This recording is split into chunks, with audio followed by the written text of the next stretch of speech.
Salve, salve galera, buenas! Rodrigo Siriaco na área para mais um Casa Poeticast, seu programa de quebrada, onde a palavra faz morada. Hoje, diretamente aqui da EMF, professora Vani Salgado Rocha, da Vila União ZL SP. Mas antes, roda a vinheta para a gente conhecer oficialmente o convidado dessa edição. Bora lá!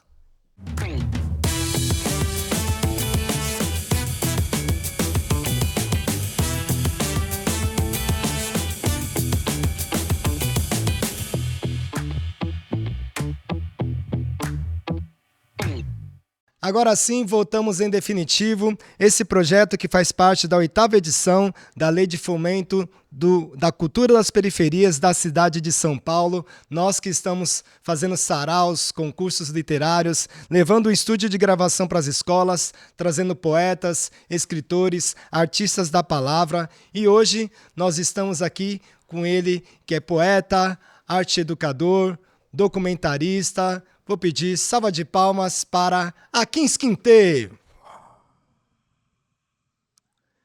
Salve, meu parça. Firmeza, firmeza, meu truta. Firmeza, firmeza. Satisfação imensa ter você aqui com a gente. Primeiro, sempre abro o microfone para o convidado fazer as primeiras palavras, primeiras considerações. Então, fica à vontade aí.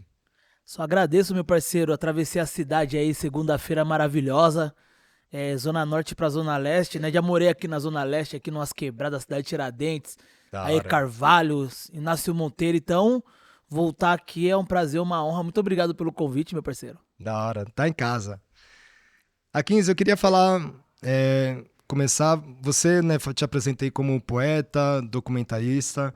Você tem essa mescla aí com a poesia, a performance também, tem uma visão muito forte em você, para mim, a questão do documentário. Como é para você esse processo de estar trabalhando com diferentes linguagens?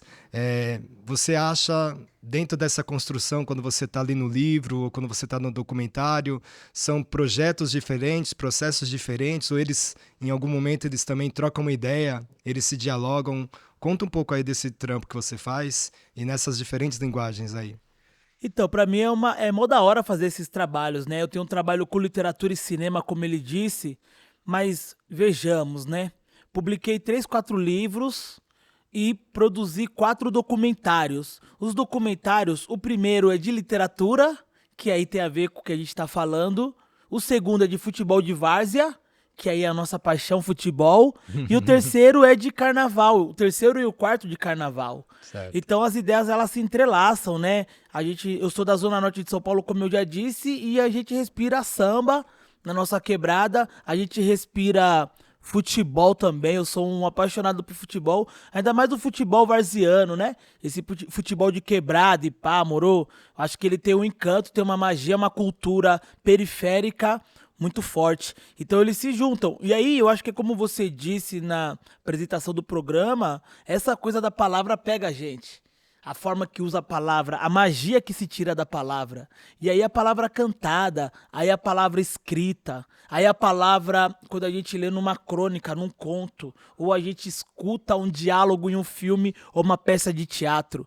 Então esse encanto também me encanta, me pega. Eu acho que quando estou produzindo arte, eu também tenho um rolê de uma criança dentro de mim, eu tô dialogando com a minha criança, né? Sim. Esses diálogos que a gente tá falando ultimamente, né? Eu dialogo com a minha criança, que é sonhadora, que a realidade ainda não abraçou, tá ligado? Sim. Então pra mim é massa, mano. Acho que uma coisa envolve outra coisa e tá tudo junto aí. Certo.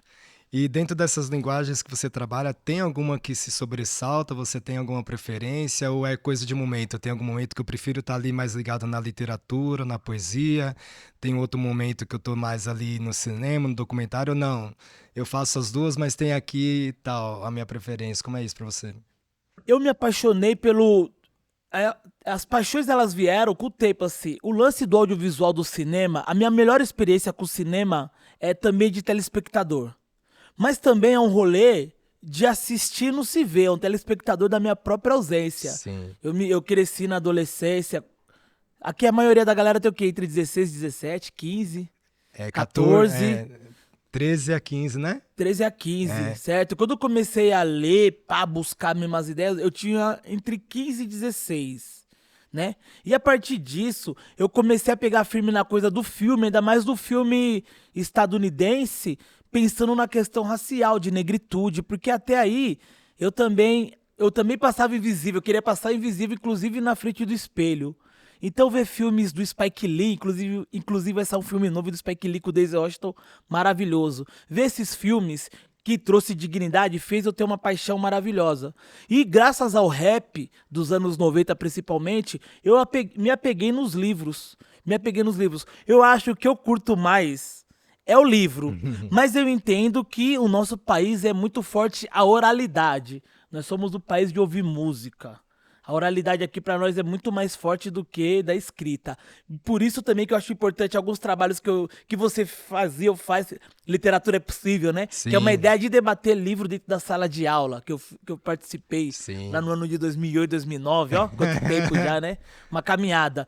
Minha paixão, acho que a literatura eu gosto do livro, porque a gente cria imagem na cabeça. A gente lê um texto e a gente cria.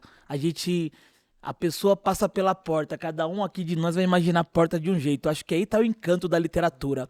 Tinha uma ideia que eu até falava, se às vezes eu queria fazer um texto para um jornal, que eu ia falar que alguns textos da Conceição Evaristo, alguns textos poderiam virar filme, né? Pela dinâmica do texto, pelo ritmo do texto. Mas depois eu falei, não, não, não, não tem que virar filme, acho que tem que ser texto mesmo, porque Sim, a viagem ela é pessoal, ela é muito gostosa, cada um vem numa interpretação. Então eu acho que desses daí, eu acho que o livro ele tem me encantado mais. entendeu. A gente vai avançar um pouco mais depois sobre essa parte aí, mas voltando um pouco, né?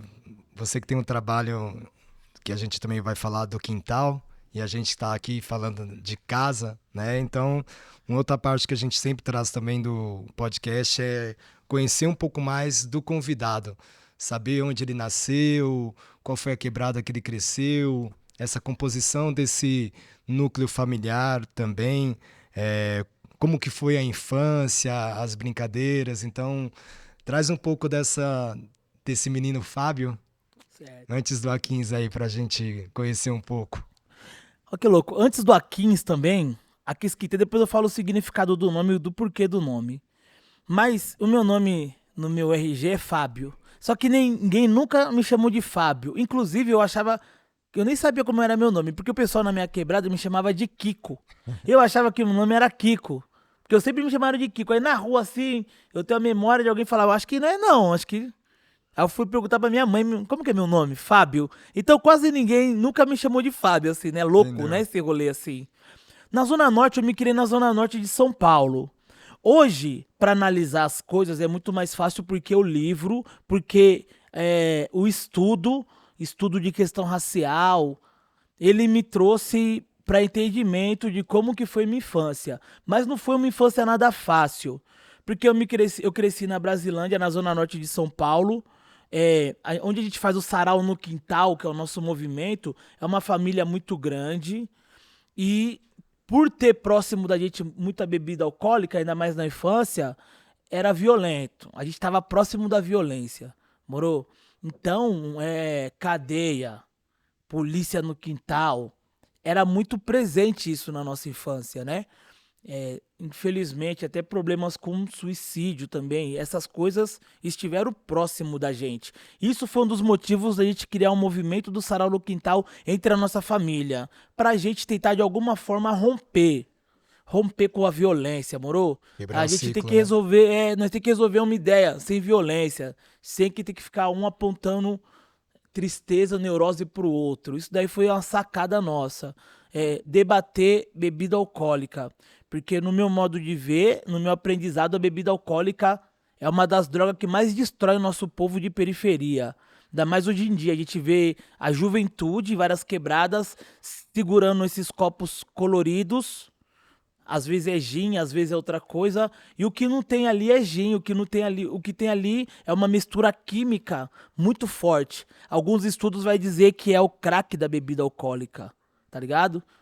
O que não tem é bebida. Então isso tá cada dia mais trazendo muita tristeza pro nosso povo e nós enquanto também jovens também, porque no começo nosso corpo parece que é forte e aguenta. Com o tempo a gente não aguenta mais. Isso prejudica demais. Então a gente cresceu nesse rolê também no quintal. Sim. Então, meu pai, quem tiver o livro, depois do livro, vai ver que meu pai tirou cadeia pra caramba. Moro? Outros tios meus. E foi uma realidade também que eu nunca me identifiquei, eu nunca achei, eu nunca tive vontade de ir pra esse rolê, nunca tive vontade. Nunca achei que, tá ligado? Ah, tipo assim, mas essa neurose, essa tristeza, tava fazendo eu ficar como? Mais pra dentro, cada dia mais pra dentro. Então, até a sétima série eu não queria nem ser visto na sala de aula. Eu queria passar despercebido, entendeu? Ah, pô. E o rap, como eu disse, ele que dá esse estalar, né? Tem uma música do Mano Brown que ele vai dizer assim, que é Eu Sou Função, junto com Dexter, que ele tá discutindo isso. Ele fala: se ser preto é assim, ir pra escola pra quê? Se meu instinto é ruim, eu não consigo aprender. Aí ele fala: folha seca num vendaval, um inútil, é morrer aos poucos, eu me senti assim, tio. Tipo assim, isso daí também era nós. E essa tristeza e esse desânimo vai acontecendo, a gente nem percebe. Então foi esse rolê assim. Agora eu tenho que dizer que ao mesmo tempo uma família negra muito forte, ainda mais nos problemas, como a gente sabe que é nossas quebradas, entendeu? Sim. Não tá conversando um com o outro, mas tá junto porque deve é. Tem um parente que tá preso, a gente não vai abandonar também, entendeu? Ao mesmo tempo, né? Então, mas eu acredito que foi isso, assim. Então, na adolescência, esse movimento que foi a partir dos Cadernos Negros, aqui tem livro dos Cadernos Negros aqui na biblioteca. Foi a partir dos Cadernos Negros que a mente começa a abrir, o horizonte ele expande. Quando eu comecei a ver pessoas parecidas comigo que não bebiam, por exemplo, falei: caramba, mano, que bagulho louco, hein? Tem Trocando outros outras caminhos, ideias, né? pá, trocando ideia de estudo, trocando ideia de. Eu falei: nossa, e a possibilidade aí, meu? É aquilo, mas não é só aquilo, né? Dá pra ser outras coisas também. Então foi aí que a mente abriu, que eu falei: nossa, me viciei em livros. Nas épocas fazia uns furtos de livro nos lugares lá e tal. Depois eu parei. Comecei a colecionar mesmo. Eu coleciono livro. É o que eu ostento hoje na quebrada, é livro. Meto mão mala lá com os amigos tem outras paradas. Eu falo: não, mas esse livro aqui é 1000 graus. É um tesouro, né? Então Sim. foi isso que, a partir de outros rolês, que nós levamos pro quintal também, pra nós poder trocar as ideias também, somar o que é positividade e rever o que não tá da hora com nós mesmo. Da hora. Você falou do rap, a partir. Você lembra quantos anos você tinha quando o rap começou a te tocar, fazer essa relação com você, Akins? E como que isso mudou, né, dentro da sua perspectiva ali de menino ou de jovem, de adolescente? Como que foi isso? Lembro, 14, 15 anos. Lembro. Foi um pá mesmo. Esse que um Teve belo alguns dia alguém grupos. mostrou pra mim, né? O orgulho brotou, né? Sim. O grupo, ó, olha só, foi pelo Racionais. O Racionais, sempre que o Racionais lançou disco, até o disco que tem o Jesus Chorou, né? Nego Drama, conhece, né? Até esse disco mesmo, assim, pá, que era um outro tipo de coisa de publicar música, não tinha muita internet ainda. O Racionais sempre foi o lance que movimentar o Brasil no geral, não só musicalmente. Então, quando o Racionais lançou em 94, né, Raio X do Brasil, fim de semana no parque, movimentou o rolê do Sim. rap. Foi o ano do rap. Quando lançou em 97 Sobrevivendo no Inferno, que tá aqui, né? Movimentou o rap, não só o rap, movimenta o Brasil. O Brasil fala: nossa, né? Que parada é É, essa, né? vende quase 1 milhão de discos sem nada, pela contramão, não sei tocar música na rádio. E foi nessa época. Só que assim, aí a partir do Racionais também teve uma coisa, ou eu também tenho uma coisa, que eu sou fanático por uma coisa. Se eu gostar de uma coisa, de uma parada, eu vou até o final com a parada. Isso também é uma coisa, né? Tipo, não dá pra ser mais ou menos. Se eu hoje entrar numa religião, eu não vou mais ou menos. Se eu fizer um barato, se eu entrar num projeto, se eu quiser publicar um livro, eu não vou mais ou menos, eu vou em todo. Intenso, Então eu, né? tipo assim, na hora que eu vi essa parada, eu me viciei. E aí, tem um grupo que é o DMN, Defensores do Movimento Negro, né? Tá. Isso nas antigas, tinha um disco dele que chamava Cada Vez Mais Preto. Essas coisas foi tudo, mano, pra época, você é louco. Como a Bruna até disse, não tinha, se tivesse esse barato na época lá, mano, a Sim. autoestima já estaria forte de novinho, pá, talvez. Só que o rap, ele foi nosso livro sonoro. E esse DMN, ele tinha até tem uma música que é famosa que chama 4P. É 4P, poder para o povo preto, para o povo preto. Na época, eu bordei um boné, nem tinha marca, eu bordei um boné 4P. Eu era aloprado na quebrada. Ó, cara, mano, nada a ver as ideias, né? Mas dentro eu sabia dessas ideias, assim. Então o DMN, tipo assim, foi 1000 graus. E nessas épocas eu comecei em show de rap. Então show do GOG, show do... Era uma aula. Eu voltava, tipo, 5, 6 horas da manhã do show de rap que eu quis 16 anos. Parecia que eu tinha vindo numa escola mesmo. Falando: nossa, mano, Quero, sabe, foi ampliando essas Sim. paradas assim. Abrindo a Tem um livro visão, de né? tal, tem um livro do Malcolm X, é mesmo, Malcolm X, pá. Aqui, ó, tem um livro da Angela Davis aqui, ó. Quem lê essa mulher aqui, a mulher que lê essa mulher aqui, você é louco, duvido entrar na sala de aula, vai entrar na sala de aula diferente, vai falar, nossa, mano, mulher batendo de frente com a polícia, trocando uma ideia, estudando, uma referência de movimento negro, de movimento feminista. Aí a gente começa a olhar pra nossa quebrada, aqui tem várias respostas aqui, ó, Sim. várias respostas. Então foi a partir do rap que a gente foi ampliando e dos livros, né, irmão? Eu sou grato por essa época, porque eu lembro que na época, eu falo da sala de aula porque eu comecei a tumultuar na sala de aula, mano. Pá, perguntando mil coisas. Caramba, o moleque não falava nada, agora quer perguntar tudo, né? Da hora. Aí até tem uma pergunta que tá aqui que eu queria que você falasse um pouco. Outra questão que a gente sempre traz, até por conta do ambiente, é perguntar ao convidado sobre a época da escola, né? Como que foi esse período, os traumas, as narrativas, algum professor que teve uma influência positiva, né? Ou não também. Então, entender um pouco como que foi essa fase aí da escola pro Akins. Eu estudei a vida inteira na mesma escola, da primeira até o terceiro colegial, na mesma escola. Mano, foi várias fitas. Eu fui esses dias, no ano passado, no 20 de novembro, eu fui lá nessa escola lá trocar umas ideias lá. Eu entrei, Como mano, que chama a escola? Plínio da Mascopena. Eu entrei na sala de aula, na escola já, todo arrepiado, barato. Eu fiquei lembrando de várias fitas assim. Eu falei, caramba, mano, que barato louco assim. Eu tive, isso que eu tô falando pra você, até a sétima e oitava série ali, pá, eu repeti a quinta série. Fiquei em choque, porque minha mãe, nossa senhora, eu tenho medo da minha mãe. Tinha um medo, mais medo da minha mãe do que da polícia. Minha mãe é 1000 graus, mano. É educação, pedagogia de quebrada. Minha mãe, que pá. Se você for ver meus trabalhos aí, eu quase não falo palavrão, porque eu tenho, por causa da minha mãe, educação rígida. Repeti a quinta série em choque, que falei, nossa, minha mãe vai me matar. Não tinha nem medo da escola, mano. Minha mãe vai me matar, tá ligado? Foi louco. Mas, e essa mudança também, né, quinta, sexta série, eu tava esses dias trocando ideias sobre essas escolas nossas que entra as ciências. A maioria dos meus parceiros que hoje faz faculdade, os caras falaram, mano, nunca consegui. Biologia, nunca pá. Eu falei, é mesmo, né? Uma escola que não tinha nenhuma estrutura, como que vai gostar? Como que vai aprender? E foi muito difícil pra mim, né? Pá. E tinha os professores que, depois, quando eu comecei a colecionar livros, tinha uma professora que ela chamava Suelina. Que até um dia fizeram um grupo da escola lá, até sair do grupo, eu vou até sair do grupo, porque eu lembro de como pegou no meu pé. E essa mulher, ela sai ela foi acusada de racismo, de chamar uma garota de macaca. Foi acusada e pai deu mau debate. E era uma professora que pegava no meu pé. E saiu num livro meu que eu tenho lá sobre preconceito e racismo na escola. Falei, que bagulho louco, né? Sim. Só que na época você não tem voz pra falar isso. Você é novo, você fala, caramba, Não tem esse vou reclamar pra entendimento. quem? Vou falar do quê? Tipo assim, né? Até minha família entendeu. Eu falei, mano, a mulher pega muito no meu pé. Não é possível também. Aí minha mãe foi trocar as ideias assim. Então, assim, até a sétima série, assim, oitava, foi muito difícil. Quando eu comecei a me impor, que começou a ficar diferente. Porque eu tava lendo, tava estudando, falei, não, agora eu também, pá, que mudou, que a chave mudou. E aí também eu tive referências de professoras bacanas também, que entenderam também que tava acontecendo algumas coisas que não são legais. Tem professora lá, tipo a Adriana, que eu encontrei com ela, que ela é uma professora que ela é a diretora da escola. Aí eu já falei pra ela, falei, você lembra quando eu era novo, aconteceu as coisas e tal? Ela falou, não lembro, né, tanta coisa, mas... Legal de saber. Aí eu tive outras professoras que, pelo gosto de eu ler livro, me dava livros. Eu lembro que eu ganhei o Cidadão de Papel. Lembra desse livro aí? É Gilberto de Menstein, né? É, de Universidade. A professora me deu, falou, nossa, tá lendo, eu vou te dar uma edição 9, pá. Da Tá hora. ligado?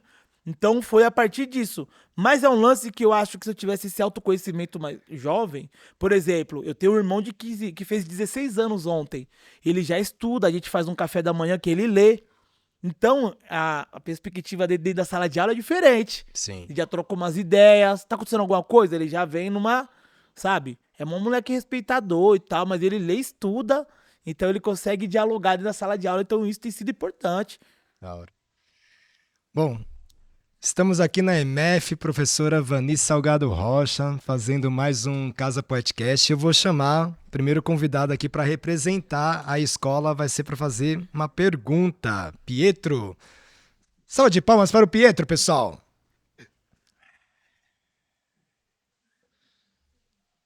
Fica à vontade, Pietro. Eu queria te perguntar, eu também faço poesia, né? Como que sai suas poesias assim, tipo, sai da criatividade, dos seus momentos de vida, suas dificuldades, como que sai assim suas poesias? Pô, legal, hein? Pergunta boa também, né? É, Vem mais pra frente aqui, Pietro. Tranquilo.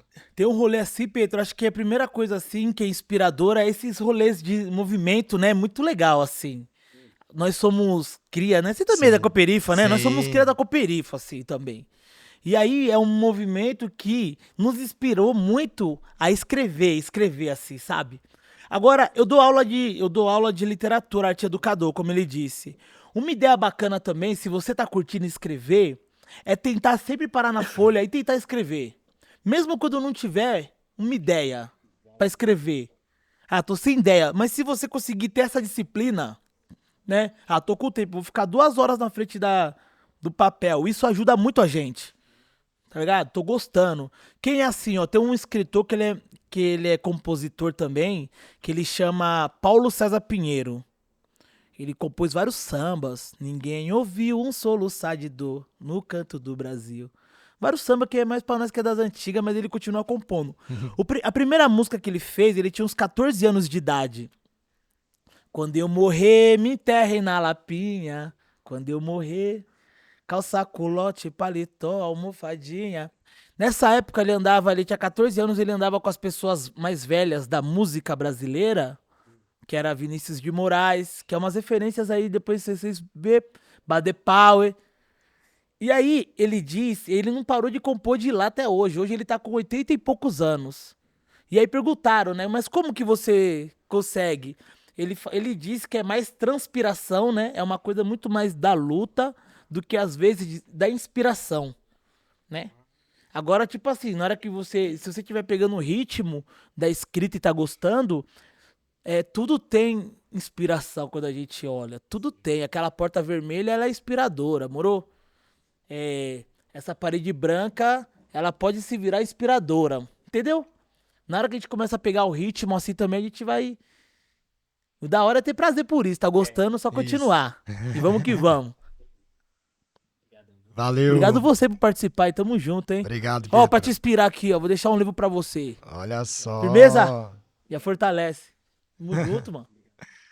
Valeu. Akins, agora eu vou pedir pra você fazer um poema pra nós. O pessoal conhecer um pouco da sua poesia na lata, na veia mesmo. Manda uma pra Nossa, hein, gente mano. aí. Vou fazer um texto novo que eu tô gostando de fazer. Tô sem um. Tá, é porque eu falei dessa coisa da droga, né? Eu falei dessa coisa da droga, eu acho que nas quebradas que a gente anda tá muito presente. E aí eu participei de uns trabalhos que falam sobre guerras das drogas e tal, que eu quero falar esse texto. Fala assim: não foi a coca que o estrangulou, o maloca não ia deixar, nem foi no drink que se afogou, e a quem brinque com abandonar. Não foi crack, foi tristeza, foi malbaque a solidão. Não foi o beck, eu tenho a certeza, era só o moleque, o sangue no chão. Foi deprê, estigma, se perder no labirinto, a exclusão. Não é enigma, perseguição nos querem instinto. Se reduz os danos da lícito ilícita, bora bolar um plano e não discrimina. Da branca ou da preta ou das mais implícita. Nós não é careta, então não discrimina. Não dá tráfico, só uns pino. Pelo geográfico, moia, por esse método é que surge o hino, até os médicos seria nóia. Não é pelo combate que invade favela, é pelo embate que traz o horror. Não é a lojinha de cada viela, onde se caminha pra estrada da dor. Nós pede um aval, sempre acuado pra policial, eu discordo. Força pública, Estado, com a república é sem acordo. É pela cor que se enquadra, a fina flor, é quente, essa corja ladra, forja na minha gente. Não é pelo BO que causa um nó, que nosso BO é estarmos vivos. Pela regra é nós não tá livre, sempre em estado de sítio, morando no pátio, no convívio. Nós não vale nenhum biriri, é mó risco tá de bololô. No bumbep ou no bororó, no paratipapá, pode dar mó tititi. Uns frasquinhos de loló, se os canas quiser arrumar um blá blá blá. Se não vier no ratatatá, vai demorar pra cantar a Lili. Não é guerra às drogas, é um bom negócio que tá em voga na vida diária. Privatização das prisão pros nossos reduz a visão e cada vez mais na solitária. Não é guerra às drogas, tacar as craco. Quem sentencia advoga lucra. Tem avião, tem barco, reis da narco-burguesia chucra. Não é guerra às drogas, é um projeto contra pretos e periféricos. São métodos cadavéricos pra indústria da branca e do bélico. Não é guerra às drogas quando cês surge, quando cês urge, é um ódio da raça tramado à sua teia. O feitiço em cadeia, bora Alejo Borges, encarceramento em massa e vamos pras ideias. Nem só a crítica, melhor compreensão, necropolítica no gueto em ação, fajuta suética, branca visão, na minha poética revolução.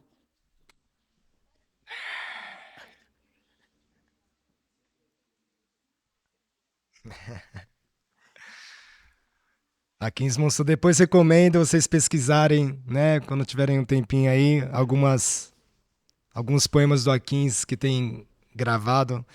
E eu ia te perguntar sobre isso, Akins. Você, na minha visão, é um dos caras mais monstros na performance também. Além da escrita, que eu gosto bastante, a sua performance, assim, pra mim, é uma parada muito singular. Tipo, no movimento de saraus aí, né, quando a gente pega tal, também slam, algumas pessoas que têm uma marca na minha mente falam, nossa, mano, quando eu vi aquela voz, aquele corpo assim, tá tipo, né, Elber Ladislau.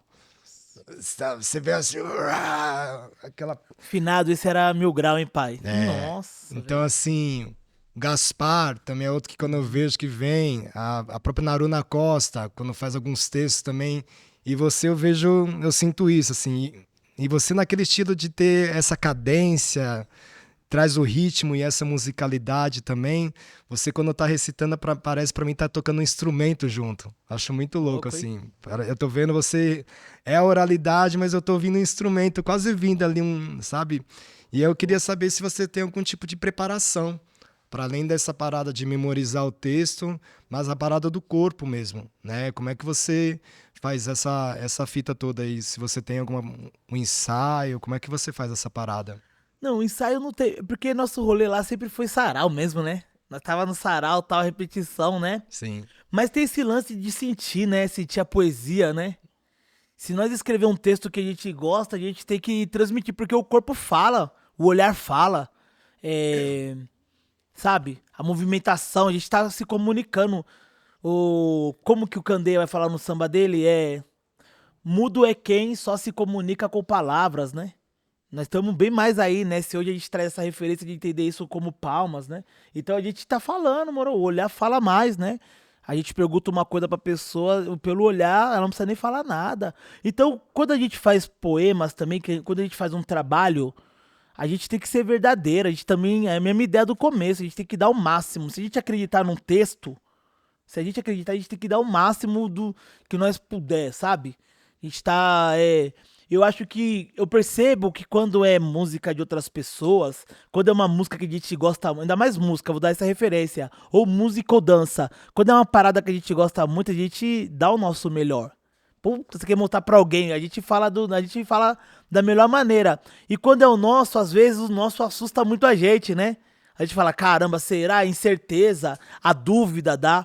E eu acho que a melhor escola mesmo é se identificar com o texto, né? O espelho, ele é bacana pra quem tá fazendo o texto. O espelho é 1000 grau.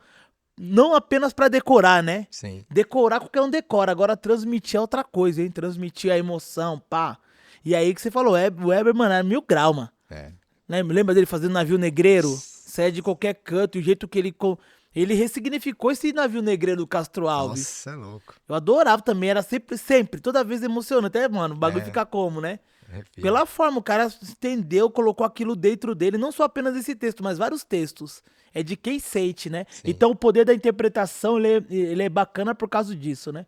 Quando a gente vê uma novela, um filme, uma série, e a gente consegue entender quando um ator, ele tá se dedicando ao texto e quando é um que tá mais ou menos, não tá tão bom. Então quando a gente fazer nossos textos também, acreditar nisso que a gente tá escrevendo pra dar o nosso melhor, mano. Sair da superfície, né? Mergulhar, Boa. né? Sem intensidade na parada, né? Sentir mesmo. É uma escolha, né? Se você quiser ficar só na superfície, vai ficar. Mas se você Sim. mergulhar, né? Aí já era. Quem ouvir, quem vê, vai entender. Sim. Vai falar, caramba, tô sentindo, né? Tá sentindo lá, tô sentindo aqui. E aí eu queria saber como foi que você conheceu e se aproximou dos saraus, meu? Que ano que foi? Foi a Cooperifa, o primeiro sarau? Como é que foi essa parada aí da sua relação com o movimento de saraus, com essa poesia, né? Foi a Cooperifa. O primeiro foi a Cooperifa, foi mais ou menos 2005, mano. Quase o mesmo ano que eu. É, Né? 2004, 2005 ali, né? Por Sim. que o parceiro da minha quebrada lá? Porque eu recitava já. No meio dos caras, os caras fazendo um rap, eu recitava um poema ou outro e pá, sempre gostei, porque quando eu né, gostei dessa parada, eu recitava os poemas. O moleque falou, você tem que conhecer a Cooperifa. Quem que foi? Você lembra? Que falou? Lembro, chama Cadu, mano. Porque nós tinha um grupo lá que chamava, os caras tinham um grupo que era lá do Campo Limpo, da Zona Sul, chamava Trevas Nunca Mais, era crente, De rap. de rap. E nós tinha um movimento de rap na Zona Norte que era Cano Cerrado. Aí juntou os dois e ficou Revelia, tá ligado? Aí os caras parou, eu que dei continuidade. Aí o mano falou, Sim. mano, você tem que colar lá, você tem que colar lá do outro lado lá, e pá. Foi o primeiro. E naquelas épocas também surgiu vários sarais a partir, saraus, Sim. né? Tinha um sarau do Griot aqui também, mano. Você chegou aí nesse sarau? Não. Era no Itaim Paulista. E a gente atravessava a cidade e tudo isso pra poder ver sarau. Louco, né? Era 2, 3 horas de busão brincando, suave ia. Sim, Saía de lá e ia pra Zona Norte, é mó doideira. exatamente. Mas foi isso, né? Foi um movimento, né? Ou é ainda, né? Foi não, ainda é, né? Mas na moral, mas é um movimento que salvou mesmo, assim, cara. Sim. E pra você como foi, assim? Foi uma coisa diferente quando você foi no sarau? E a questão também, o Pung, ele vem dessa constância, né? De tá chegando, tá participando, tá conhecendo parceiros e parceiras. Como foi? Teve alguma virada de chave também? Você falou de uma certa virada de chave quando teve um lance com o rap, né? Dessa questão de você se sentir visível e de trazer uma resposta a várias questões também.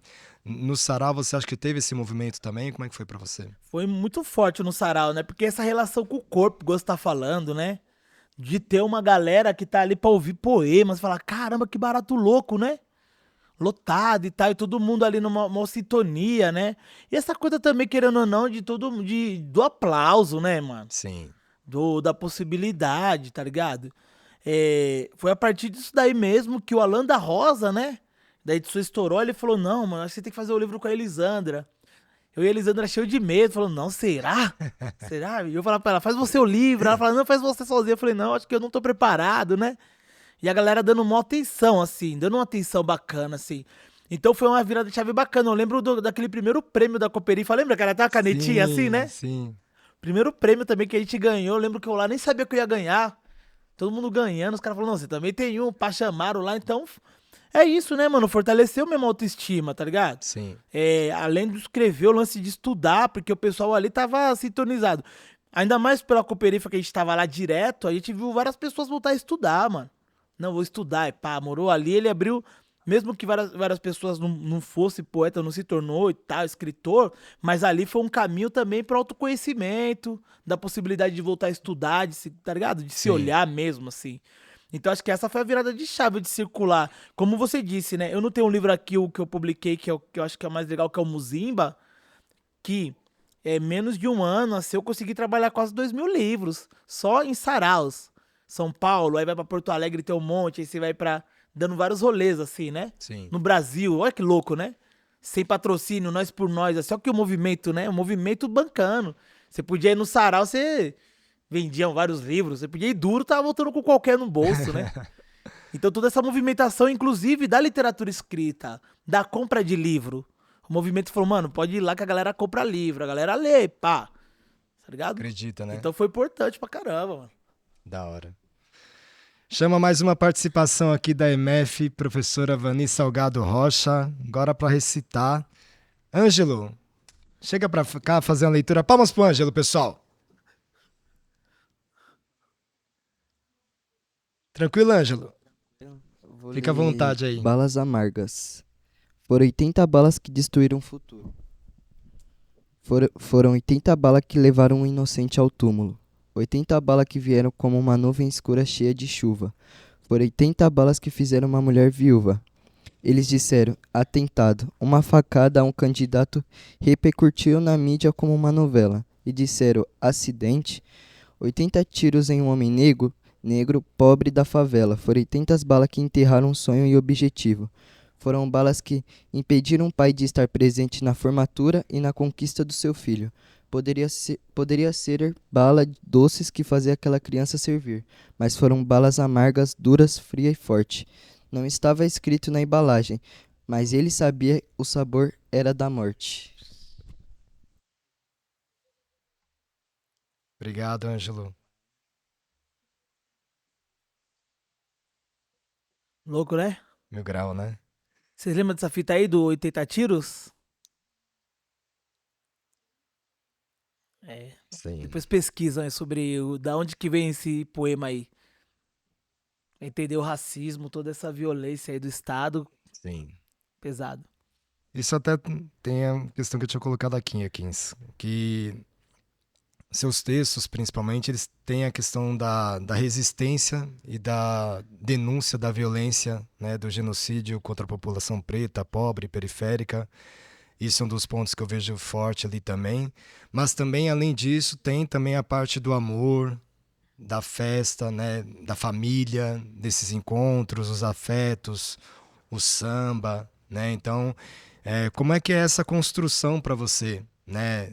Pensando nessa questão do embate entre o poeta e a palavra, as dores e os amores, os sonhos e a raiva, a revolta também, né? Como é que essa mistura toda para quando você está pensando na produção aí do seu texto? Você viu? Igual eu falei no começo lá sobre essa coisa do audiovisual te levar pra um sonho, né? Falar de futebol de várzea, falar de literatura, né? Falar de carnaval. Eu acredito que nós nascemos pra isso, pra diversão, pra alegria e, moro, pro amor, né? Pô, é o samba, né? Quem é a nossa referência do samba? Além do Cruz, né? Quem não quer se aproximar de Além do Cruz e fazer aquelas canções de amor maravilhosa, né? Nós somos da dança, da diversão. Nosso povo é isso. Quando a Sim, gente pensa o negro, né, a gente pensa o nordestino, a gente pensa essa música, é uma música que ela é feita pra dançar, pra se divertir. E aí a gente tem um estado que, de repente, ele ceifa esse sonho, essa alegria, né? Aí várias idades, cada vez mais jovens, deve ser ainda um dos países que mais mata jovens negros, né? Mais mata jovens e negros, né? sim, Do país que mais tem violência. Então, e aí é necessário falar também. Necessário trocar essas ideias. Por mim, se fosse mesmo por mim, talvez seria pensar textos mais nesse rolê mesmo de amor, de afeto, tendo como referência o pagode, o samba, a diversão, né? Igual você falou, várias do corpo é isso, né? O prático é brincadeira, Morou? Só que aí se faz necessário trocar essas ideias, né? Não dá pra também fingir que não tá vendo essa população carcerária todo dia crescendo. Não dá pra fingir que não tá vendo, é isso que eu tô falando pra você. Esse genocídio também que a gente às vezes passa despercebido, que é a coisa do nutricídio, da alimentação, e também essa coisa dessa bebida alcoólica na nossa quebrada, mano. Que é através, como que chega? Como que a gente tem, né, mano? Cada esquina a gente consegue consumir. Não sim, tem como, é da hora trazer esses debates. É preciso trazer esse debate pra dentro das nossas quebradas, das nossas casas, né? É preciso, não dá pra gente passar inocente fingir que não tá vendo, tá ligado? sim, Então esse trabalho, nossos trabalhos, eles vão disso. Pá, beleza, amor, carinho, prazer, mas a gente vai precisar trocar ideias difíceis de trocar, porque senão a gente vai ficar triste por muito tempo. Isso tem uma ideia do nosso sarau no quintal, é isso, uma das ideias. A gente faz o sarau? Faz. Só que no domingo, uma vez por mês, a gente se encontra pra poder fazer um café da manhã. Pra quê? Pra debater alimentação. Pra quê? Pra ver a possibilidade de se encontrar uma galera e não ter que ficar só consumindo bebida alcoólica. É possível ter um momento pra gente se divertir pra além disso? Então são os desafios que eles estão postos. Então, beleza, vamos se divertir, mas a gente vai precisar ler um livro e trocar umas ideias. Nós vai precisar entender por que, que o AVC tá pegando o nosso pessoal. Por que, que essas doenças, por quê? Alimentação tem a ver? Bora rever, tio, trocar ideia. São ideias duras, né? sim, Sair do vício não é fácil, né? Dizer não na terra do sim não é fácil, sim, tá ligado? Então é necessário, tem hora que a ideia é dura, né? A gente não é assim, a gente tem que ser assim com nossos parceiros, com nossos amigos. Tem hora que vai falar, mano, não tá da hora desse jeito, né? sim, E nos poemas é isso, tem hora que a gente tá tanto batendo de frente, fazendo uma denúncia da violência policial e ao mesmo tempo também chamando esse parceiro, essa parceira pra trocar uma ideia também. Morou? sim. Da hora. Falando que você, aproveitando que você falou do Sarau no Quintal, conta um pouco, né, como surgiu, pro pessoal que não conhece, conhecer um pouco mais sobre o que é o Sarau no Quintal e como que é, né, o Sarau no Quintal é da hora porque tem uma particularidade, porque é no quintal da sua casa. né? Diferente de outros saraus que durante muito tempo a gente dominou os bares, aí centros culturais ou bibliotecas, mas esse espaço mais privado da família de quebrada, né? A gente não tem. Talvez eu acho que seja o único, não sei, não tenho certeza. Mas traz um pouco, conta um pouco para geral aí sobre o sarau. O nosso quintal lá na Zona Norte, nossa família é uma família grande. Tem mais gente que aqui, brincando. Suave, a família lá negrada é 1000 graus. E aqui tem umas, só pro pessoal que não tá vendo, aqui tem quase 40 pessoas, Ó, né? então. Sempre até brincava, falava, mano, quando eu lançar um livro, quando eu lanço meus trabalhos, o público já tem. Que a família cola mesmo, né? Da Então hora. isso foi uma das inspirações de fazer o sarau no quintal.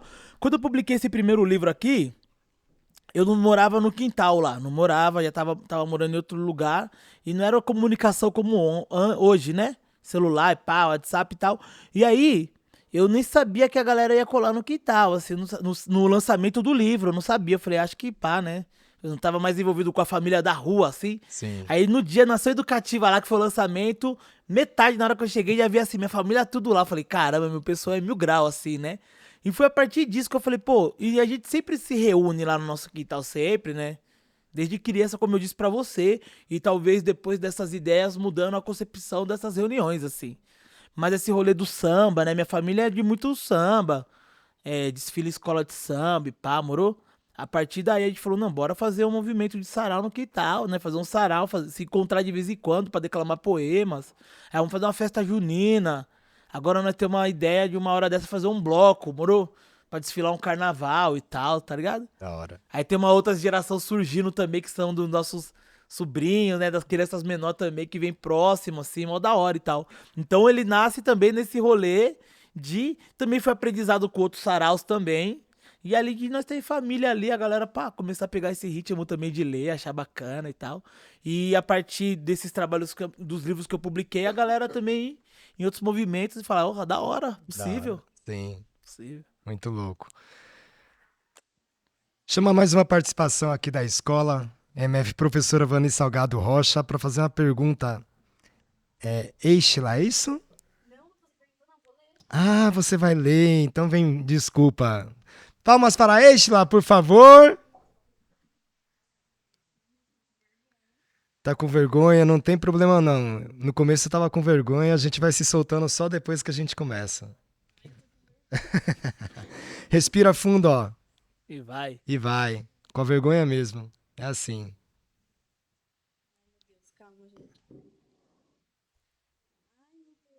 Respira, ó. Pode olhar pro A15 ou pode olhar pro livro, como você se sentir mais confortável. Vai lá. Ao longo do tempo, tenho descoberto em você a vontade de viver, soprado aos seus ouvidos todas as minhas verdades, devorado cada momento com fome de liberdade. Troquei minhas raízes por 2 asas invisíveis, e tenho voado ao seu redor como um anjo irresponsável, não para velar o seu sono, mas para assistir o seu despertar. Sérgio Vaz? Aê! Falou mal bem, ó. Tá suave, vendo? né? É, exatamente. A15, queria que você falasse um pouco também sobre seu trabalho com o audiovisual e os documentários, né? Você passou pra mim, vaguei os livros, me sujei com a merda toda, Várzea, bola rolada na beira do coração, Zeca, poeta da Casa Verde, Gira Bandeira, Guardiões do Carnaval.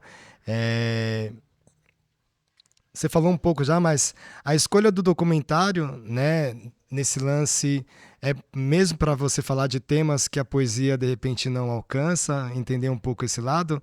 E eu queria saber também, quando a gente está falando da poesia, a gente está uma parada mais individual às vezes ali, né? É você, é nós a caneta, sentado. Tem depois o lance da diagramação, publicação, circulação.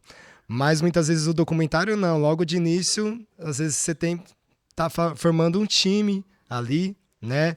Seja na parte de outras pessoas ajudando na produção, na câmera e tal. Queria que você contasse um pouco desse rolê como um todo, assim. O primeiro documentário que eu fiz, como eu disse, foi em 2007.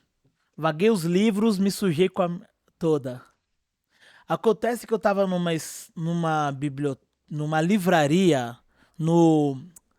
lá no Shopping Tatuapé, e aí rolou um racismo lá. Pá, morou? Aí eu fiquei numa neurose, assim, falei, caramba, O que né? aconteceu? Ah, tipo assim, tava dentro da livraria, pá, e aí uma mulher tava com a bolsa, aí tocou o celular dela, ela ficou, tipo, me olhando, ela não sabia se pegava, se não pegava, e me olhando com mó medo. Ficou mó clima dentro, assim, moro? Sim. O pessoal já ficou me olhando, todo mundo. Só Foda. falou, bicho é o marginal, essa cara dele aí, essa cara não engana. Sou um traficante de ideias só mesmo, né? Nós trafica livro, né? A Traficante de biqueira literária que você conhecimento. pau também, né? Também, faço parte também, né? Nós é Isso bom mesmo. pra desenvolver também. Nós tem essa manha mesmo, Sim. né? E isso, essa coisa que aconteceu, ela me inspirou, que aí também falei, caramba, né? Poderia ter arrumado uma treta ali que também eu estaria na minha razão. Sim. Mas isso me inspirou a pesquisar literatura, porque eu tava numa livraria. Que coisa louca, né? Porque eu também falei assim, pá, mano, todo mundo olhando. Eu falei, você tem livro do escritor Kut? Cara, quem? Falei, Solano Trindade? Quem? Ah, Tipo assim, ficou mó climão, né? Toni Morrison já ganhou prêmio de literatura. Você tem? Pá. Tipo assim, não tô aqui de chapéu. Tipo, sim.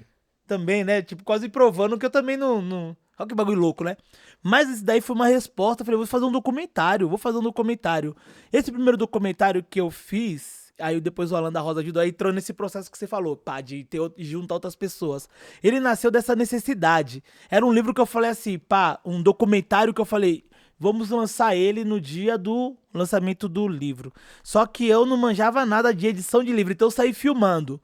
Também saí filmando, perguntando as mesmas coisas pra galera. Tipo assim, já sofreu racismo? Já sofreu racismo? Eu sabia que eu queria fazer um documentário de 25 minutos. A minha sorte foi, primeiro, que algumas pessoas que eu entrevistei não falavam só disso daí de racismo. Porque imagine ficar 25 minutos na frente da televisão, vendo uma pessoa falando que sofreu racismo. Também, né? Depois eu falo, caramba, meu Deus do céu, acha, né? Sim. E aí fomos dividindo esse documentário por blocos e tal, entendendo o jeito depois que eu me juntei com a Landa Rosa. Mas foi muito interessante porque essa câmera que eu tinha na época era uma câmera VHS. O celular que vocês têm hoje dava de 10 na câmera. Qualidade, né? Dava de 10, olha que louco, né? E nós fizemos um documentário que era pra ser exibido só em um dia. Acabou que ele foi exibido em vários lugares, no Senegal, na Holanda, circulou pelo Brasil. Até hoje os professores usam como material didático pra ver, né? Que barato louco assim, né? Não foi feito esperando essas ideias. Esse documentário tem no YouTube, depois se vocês quiserem assistir. Pra mim abriu mais a mente a referência. Uma das referências mais loucas desse documentário na luta pela libertação de vários países do continente africano, eles usavam a literatura como forma de comunicação. Tem um livro que é bem legal que se chama Literatura Africana, Literatura Necessária. Aí esses países que falam língua portuguesa, Angola, Guiné-Bissau, Cabo Verde, vai falar da importância da literatura. Então, quando você tava lá por exemplo, em Angola, se você fosse pego com um poema, era a mesma coisa que você ser pego com um fuzil. O tamanho que era a importância do texto que eu aprendi, que eu falei, nossa, 1000 grau. 1000 grau. E depois eu fiz um de futebol de várzea, que eu já queria fazer esse rolê de futebol de várzea. Aí na época foi quando nós mandamos o primeiro Vai, que foi pra Sim. 2009, na época. E foi um aprendizado muito interessante também, que pá, na época era 20 mil reais. Andei a Nossa. São Paulo toda, na metade do projeto eu já tava duro. Barato foi uma experiência 1000 grau, assim, né? E agora que eu tô aprendendo a fazer da hora também, não posso negar, né? Agora que eu tô pensando nessa pré-produção. Agora não, né? No último, porque 2010, depois de 2012, o Zeca da Casa Verde já ficou mais da hora, interessante, rolou, pá, do jeito que eu esperava mais. E aí o último agora foi 10 anos depois que nós fizemos e lançamos em 2023 o Gira Bandeira, que aí eu falei, não, calma, calmou, vamos devagar, não precisa contar a história toda do Mestre Sala e Porta Sim. Bandeira, tem esse rolê da pré-produção. Se fizer uma pré-produção da hora, você vai fazer um trabalho legal. Vocês já viram aqui, né, dificuldade de gravação. Você viu a primeira que errou, depois voltou, acertou, faz. É isso, né? Na hora que a gente vê o trabalho pronto, é mó legal. Ser artista, ator, Sim. gravar música. Mas dentro do estúdio, normalmente é trabalhoso. É um trabalho trabalhoso, viu?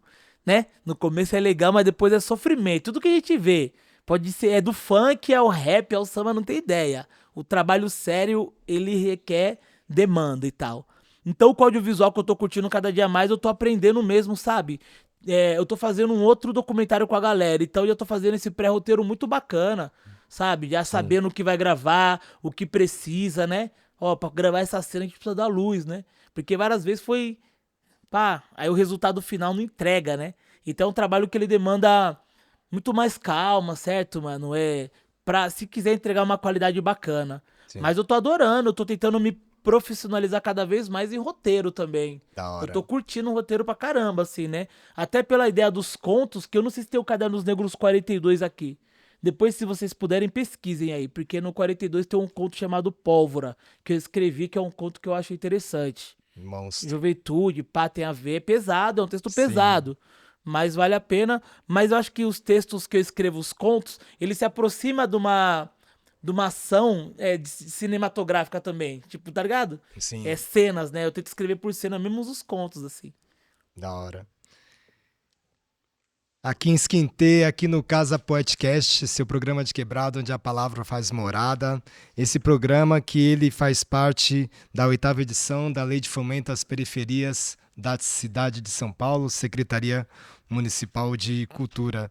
Aquins, aproveitando que a gente está conversando aí sobre a sua produção também, né, audiovisual, eu queria que você falasse um pouco quem são as suas referências, não só cinematográficas assim, mas poéticas mesmo. Você teve uma frase que eu até marquei aqui, né? Durante muito tempo você foi telespectador da sua própria ausência, assim, né? Qual referência que chegou e te trouxe essa... Ô, calmou, hein? Não Vamos é? suave. Quem não entendeu aqui? Sireninha aqui. Mas qual foi as suas referências poéticas e cinematográficas, assim, que tiveram... virou a chave mesmo, né? Trouxeram uma nova visão aí da parada. Tem um cara que eu já falei que ele se chama Kuti. Esse Cadernos Negros, ele tem... Já ouviram falar sobre Cadernos Negros, será? Tava aqui na... O Cadernos Negros, ele tem 46 anos. Ele é de 1978, o primeiro, assim. Até hoje se publica Cadernos Negros. Pra quem gosta de história aqui, se você pesquisar o ano de 78, é um ano mais importante, meu, pra movimento negro e pá, assim, né? É quando funda o movimento negro unificado e pá, moro? Tem toda uma história mó interessante pra entender. E o Cadernos Negros, ele foi fundado em 78, até hoje se publica esse livro. Esse cara que chama Kuti, ele é um cara que ele organizou, escreve, é a única pessoa que participa dos Cadernos Negros que publica até hoje. Pra mim, a principal referência, ainda mais na ideia de conto. Eu adoro ler contos. Contos são textos que eles são, né, uns menores, né, mano? É uma prosa menor, às vezes 3, 4, 5 páginas. A diferença do romance é bem maior, das novelas. Eu gosto desses contos, essas histórias mais rápidas e pá. E ele traz uma coisa de uma prosa, traz uma coisa de uma poética, de metáforas nos contos que eu acho da hora. E os poemas dele também é muito legal, tá? Ele brinca bastante, tem várias coisas sérias, né? Por exemplo, ele tem um pequenininho que ele vai brincar. Sempre questão racial, ele vai falar. Batatinha quando nasce, esparrama pelo chão. O racista quando dorme, sempre sonha com o negão. Aí ele vai, né, tirando uma onda pra poder dar uma ironizada, pá, brincando. Tem um outro rapaz que ele se chama, como eu já disse já, que é o Paulo César Pinheiro, que tem a coisa da música dele, o jeito que ele faz a rima, né? Sim. A música me ama, ela me deixa fazê-la, a música é uma estrela deitada na minha cama. Esse cara, ele tem um disco só declamando, inclusive nós compramos o disco mesmo, mas no YouTube tem um CD dele só declamando poemas, assim, que é lindo demais. Qualquer hora vocês colocam lá, Poemas Escolhidos, do Paulo César Pinheiro. Tem uma mulher que deve ter livro dela aqui, não sei se a galera chegou a comprar, assim, mas nas escolas tem da Pauline Chiziane. Eu acho que tem. Uma mulher que ela é lá de Moçambique. Tem Ainda sim. vou dar uns rolê pra lá, pra esses lugares. Moçambique, ela chama Pauline Chiziane. Meu, ela, pra mim, também é uma das melhores contadoras de história. Ela mesma fala que ela não é escritora, ela é contadora de história. Ela vai falar dessa importância da oralidade. Ela vai falar que antes dos 7 anos das crianças aprender a linguagem escrita, a importância da linguagem falada e tal, das rodas de conversa, de sentar em volta da fogueira e a contação de história. Ela tem um livro que se chama Niket, uma história de poligamia, que faz uma crítica muito importante sobre a questão do machismo, sobre a questão da relação de como o colonialismo, né, traz esse rolê do homem e tal, né? Como constrói esse homem e tal. Sempre ela traz nesse rolê de Moçambique, entendendo o rolê da tradição. Tem um livro dela que chama Andorinhas. Andorinhas, uma andorinha faz cocô na testa do tenente lá e ele manda os soldados ir atrás dessas andorinhas. Olha que história louca. Como que vai atrás da andorinha? Como vai saber? E a partir disso ela faz uma história muito bacana. Tá vendo como que você cria história, né? Com coisa simples você cria uma história grande. Então, elas são umas referências importantes. Aí no audiovisual, Spike Lee, né? Spike Lee é muito legal. Tem um filme dele na Netflix que chama Te Vejo Ontem, que entra na máquina do tempo, que um garotinho morre e a menina cria uma máquina do tempo pra tentar que o amigo dela não morra e tal. Muito bom e tal. Spike Lee é uma referência de vários clássicos, né? De escrever, Sim. de fazer o Malcolm X, de Faça a Coisa Certa e pá, né? Interpretação do Denzel Washington também, né? Eu acho que também tem uma juventude, tem uma pretinha lá que ela fez aquele seriado do Insecure também, que é da hora demais, assim, também, né, mano? E eu acho que tem contemporâneos nossos também, né, mano? Tem um mano Sim. lá de Salvador que eu gosto muito, que é o Fábio Mandingo também, que é essa ideia de contos. Nossa, Eu adoro ler Fábio Fabandinho. Mandingo. Você tem seu livro aqui também? Aqui tem. Te pego, né? Te pego lá fora, tem. Esse livro aí é muito bom, muito bom. Te pego lá fora, tem um texto lá dele que vários textos desse daí eu uso pra dar aula também.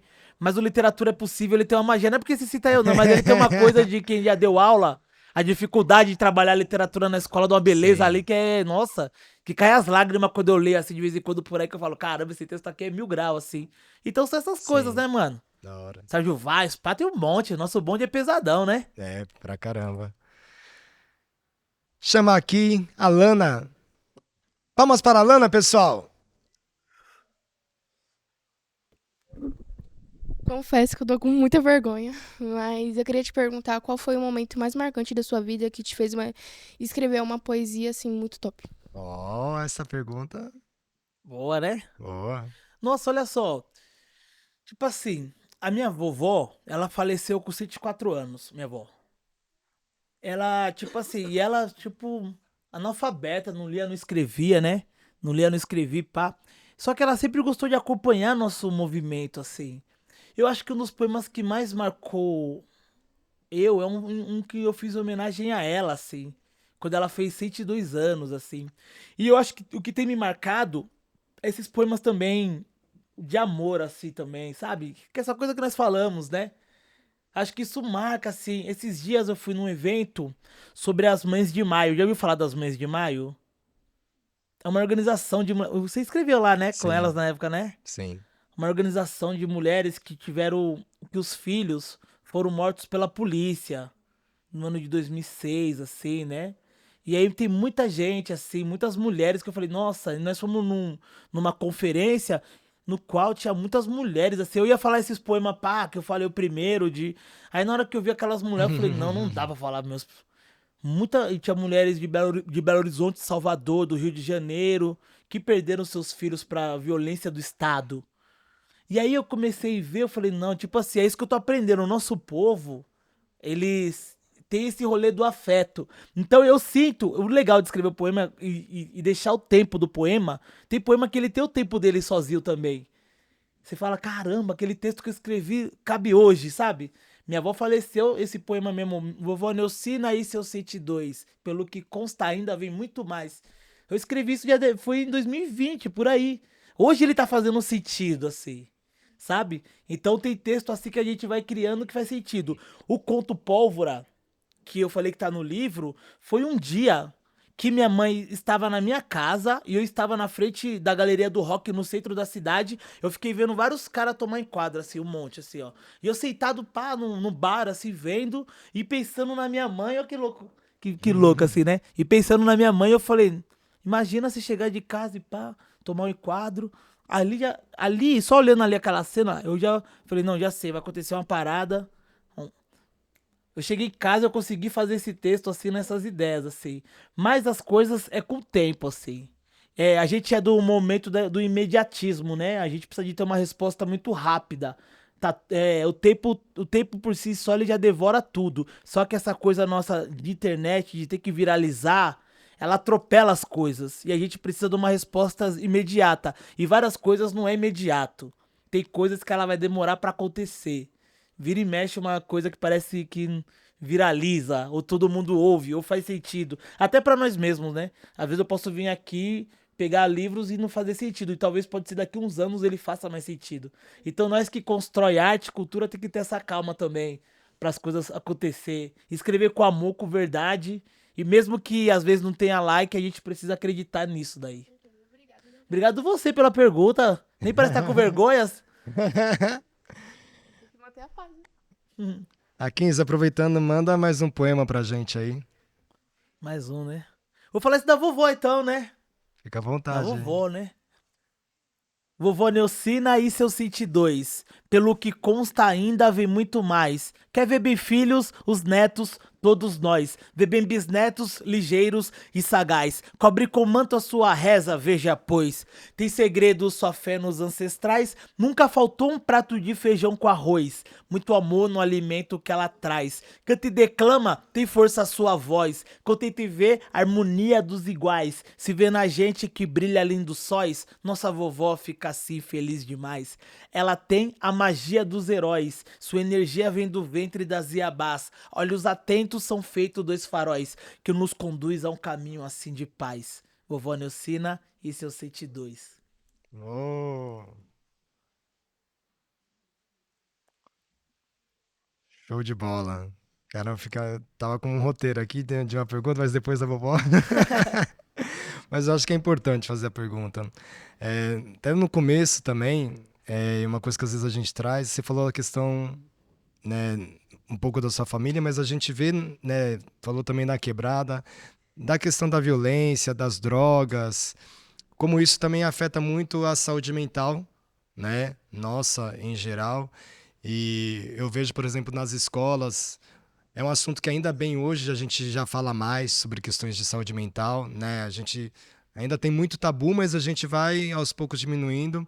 Mas eu sinto que, por exemplo, no pós-pandemia, na molecadinha mais nova também, adolescente, foi uma coisa que pegou mais pesado. E aí eu queria saber para você como é que essas questões, né? Como que isso bate em ti, essa parada da saúde mental, e como que você lida. Quais são os caminhos que você usa para estar tratando dessa parada aí contigo? Se isso é uma questão, né? E como é que você lida com essas questões? Ó, eu tô aprendendo também, né? De como lidar com esses rolês e tal. Eu acho que é, espiritualidade é importante, tô aprendendo isso, sabe? Sim. E terapia é importante pra caramba, né, mano? Também estou aprendendo isso, com muita dureza, né? Entendendo qual caminho, né? Porque eu acho que é isso, eu acho que talvez por um rolê nosso de masculinidade, assim também, a gente também pode, às vezes, achar que tudo que nós estamos fazendo é o certo, é isso mesmo, entendeu? Sim. De uma coisa de. Lá perto da nossa quebrada, no ano passado mesmo, retrasado, não foi poucas moleques jovens que se suicidaram, assim, né, mano? Sim. Morou?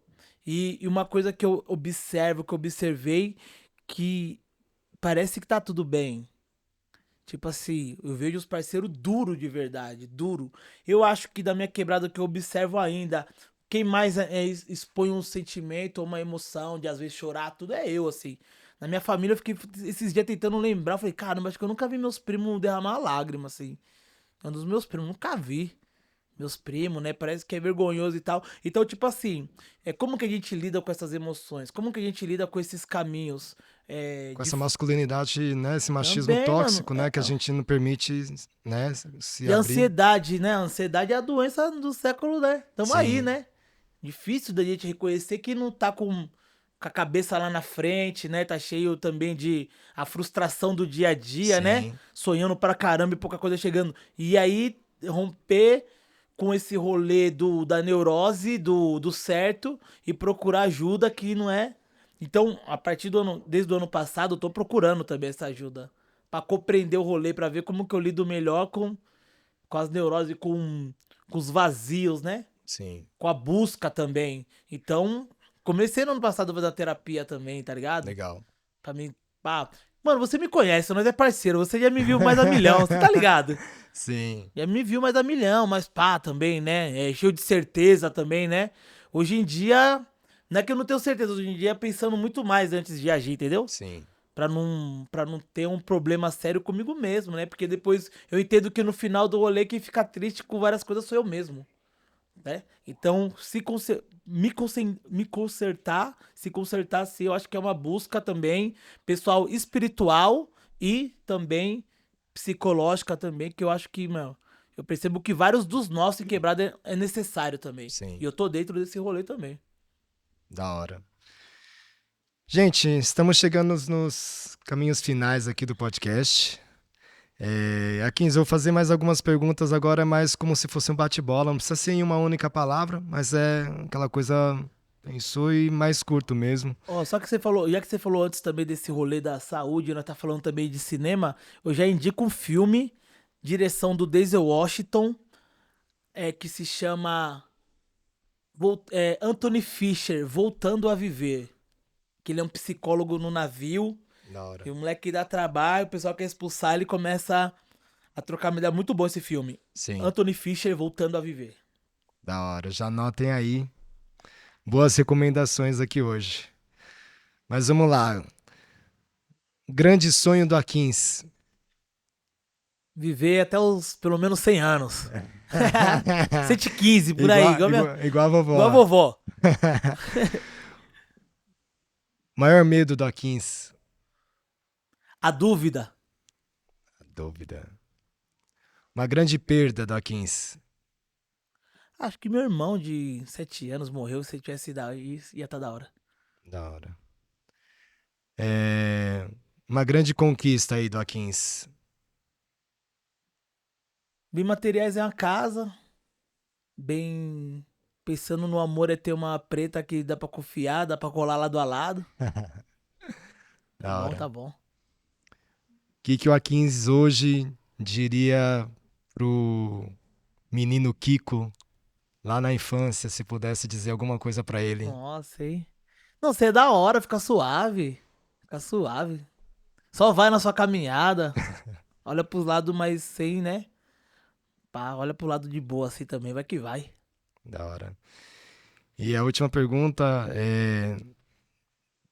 Dentro daquilo, das suas compreensões aí, das diferentes possibilidades que essa palavra traz, mas se você pudesse tentar definir pra gente um pouco o que é o amor, Akins? O amor, né? Nossa. Só confusão, como diziam nossos parceiros? Só confusão. Não, porque aí o amor a gente teria que ter uma ideia maior, assim, porque a construção do amor acho que é complexo, né? Sim. A gente vê muita coisa atrás da palavra amor, né? Muita coisa que a gente discorda, inclusive, né? Sim. Aí eu trocaria essa palavra por dengo, então, por afeto, pá. Esse tá junto, né? Esse rolê quilombista também, da gente se unir, a gente não pensar no individualismo, tentar cada dia mais aumentar o bonde da alegria, do sorriso, compartilhar cada vez mais, trazer uma comunhão cada vez mais entre os nossos, entre as nossas. Da hora. Esse foi Akins Quintê, salva de palmas. Parceiro, primeiro eu queria agradecer imensamente pela troca de ideia, espero que tenha curtido. Quero agradecer também aqui a MF, professora Vanice Salgado Rocha, a todos os estudantes. Obrigado por cederem aquilo que a gente tem de mais importante na vida, que é o tempo, partilhar esse tempo aqui. Agradeço imensamente mesmo. Espero que tenha sido bom para vocês, como é para mim, como é para a gente. Quero agradecer também a equipe técnica aqui do Casa Poetcast, Binho Santana, Diogo Hans, Akin Silva, que faz um trabalho primoroso aí na luz, nas câmeras. Deixa a nossa piada interna, o pessoal vai saber. Agradecer também Mônica Alves. Eu vou contar, vai, o pessoal entender. No outro podcast eu falei Binho Santana, Rei dos Cortes, o Diogo Hans na ilha de edição, Akin Silva. Aí eu não falei alguma coisa, ficou bravo comigo, fui cobrar. Ó, trampo, né? Fala aí. Aí depois não só falou meu nome, falou. Agradecer também Mônica Alves, Mirela Anjos aí, excelentíssimas, fazem um trabalho primoroso aí também na pré-produção. Muito obrigado. E antes da gente encerrar, passar o mic novamente para você fazer suas considerações finais. Fique à vontade aí.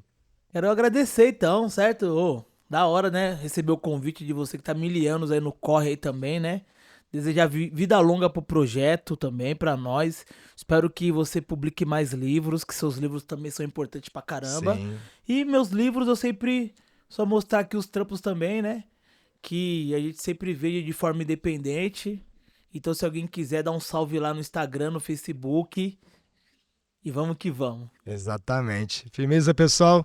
Muito obrigado. Esse projeto faz parte da 8ª edição da Lei de Fomento à Periferia da cidade de São Paulo. Siga a gente nas redes sociais, @Casa Poética SP. Curta, ative o sininho, compartilhe aí com o pessoal e bora que bora. Beleza? Muito obrigado. Palmas para nós e valeu!